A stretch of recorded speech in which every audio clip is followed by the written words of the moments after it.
Hai, Assalamualaikum warahmatullahi wabarakatuh. Di sini saya akan menjelaskan tugas ruang kolaborasi topik 3, mata kuliah prinsip dan pengajaran asesmen yang efektif. Selamat menyaksikan.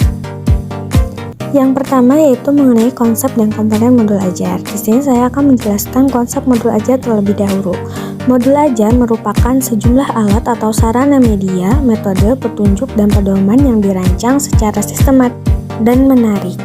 Modul ajar merupakan implementasi dari alur tujuan pembelajaran yang dikembangkan dari capaian pembelajaran dengan profil pelajar Pancasila sebagai sasaran.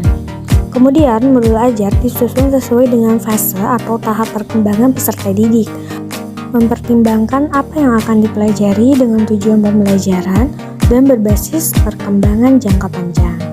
Selanjutnya, guru perlu memahami konsep mengenai modul ajar agar proses pembelajaran lebih menarik dan bermakna. Nah, bisa dilihat di gambar berikut bahwa modul ajar ini mencangkup dari alur tujuan pembelajaran, capaian pembelajaran, dan profil pelajar Pancasila. Berikutnya adalah komponen modul ajar.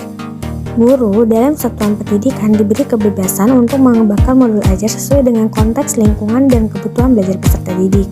Modul ajar dilengkapi dengan komponen yang menjadi dasar dalam proses penyusunan. Komponen modul ajar dalam panduan dibutuhkan untuk kelengkapan persiapan pembelajaran. Komponen modul ajar bisa ditambahkan sesuai dengan mata pelajaran dan kebutuhannya. Komponen modul ajar terdiri dari informasi umum, komponen inti, dan lampiran.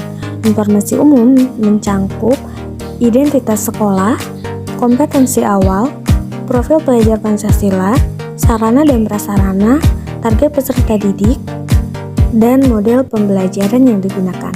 Kemudian, komponen inti mencangkup tujuan pembelajaran, pemahaman bermakna, pertanyaan pemantik, persiapan pembelajaran, kegiatan pembelajaran, asesmen, pengayaan dan remedial, serta refleksi peserta didik dan guru.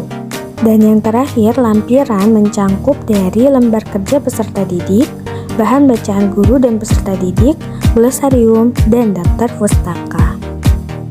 Selanjutnya adalah alasan perlunya menyesuaikan proses pembelajaran dengan tingkat capaian dan karakteristik peserta didik. Pada pembelajaran paradigma baru, pembelajaran berpusat kepada peserta didik. Oleh karena itu, pembelajaran ini disesuaikan dengan tahapan pencapaian dan karakteristik peserta didik tersebut. Penyesuaian dilakukan agar tujuan pembelajaran tercapai dan dapat memfasilitasi kebutuhan belajar peserta didik karena pembelajarannya disesuaikan dengan kebutuhan dan karakteristik peserta didik.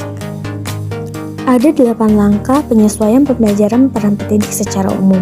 Yang pertama, aktif mencari dan mendengarkan pendapat, pertanyaan, sudut pandang, aspirasi dari peserta didiknya. Yang kedua, membuka kesempatan untuk eksplorasi diri dan dunia dengan memberikan pertanyaan dan tugas terbuka. Yang ketiga, memberikan pertolongan dan juga tantangan bagi peserta didik yang membutuhkan. Dan yang keempat, memberikan umpan balik dan kesempatan bagi peserta didik untuk memberikan umpan balik kepada diri atau satu sama lain. Yang kelima adalah melibatkan peserta didik untuk mengambil keputusan untuk apa, mengapa, bagaimana mereka belajar.